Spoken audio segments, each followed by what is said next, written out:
এই যে শবে বরাত আসছে, ভাগ্যে ভালো কিছু লেখা হয় শবে বরাতে, এই বিশ্বাস থেকে হুমড়ি খেয়ে মানুষ মসজিদে আসে। ঠিক না ঠিক? ভাগ্যে ভালো কিছু লেখা হয় কবে? একটা হলো মানুষের সৃষ্টিরও 50,000 বছরে আল্লাহ তাআলা ভাগ্য নির্ধারণ করেছেন। আরেকটা হলো প্রতি বছর যেই রাতে আল্লাহ কোরআন নাজিল করেছেন, আল্লাহ সূরা দুখানে বলেছেন সেই রাতে অর্থাৎ লাইলাতুল কদরে আল্লাহ তাআলা সব গুরুত্বপূর্ণ বিষয় ধার্য করেন। শবে বরাত যেটাকে আমরা বলি মধ্য শাবানের রাত, এই রাতে ভাগ্য নির্ধারণ হয় এই মর্মে বিশুদ্ধ হাদিস বর্ণিত নাই।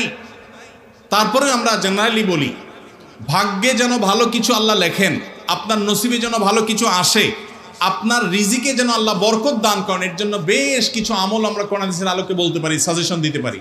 তবে তার আগে আমাদেরকে জানতে হবে যে ভাগ্য সুপ্রসন্ন হওয়া বা রিজিকে বরকত হওয়া বলতে কি বোঝায়। বা রিজিকে বরকত হওয়া বলতে বোঝায় আপনি যা কামাই করবেন এর ভিতরে আল্লাহ তাআলা কল্যাণ দিবেন, যা কামাই করবেন এর ভিতরে বরকত হবে। প্রাচুর্য না, অনেক টাকা না, যা হবে এটাতে কি হবে? বরকত হবে। আমরা কি বরকত চাই না সম্পদ বেশি চাই? বরকত চাই।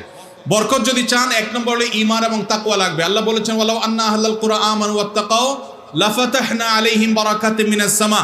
যদি কোনো জনপদের লোকেরা ঈমান আনে, আল্লাহর ভয় অন্তরে লালন করে, আল্লাহ বলেছেন আসমান থেকে বরকতের সব দুয়ার খুলে দেওয়া হবে।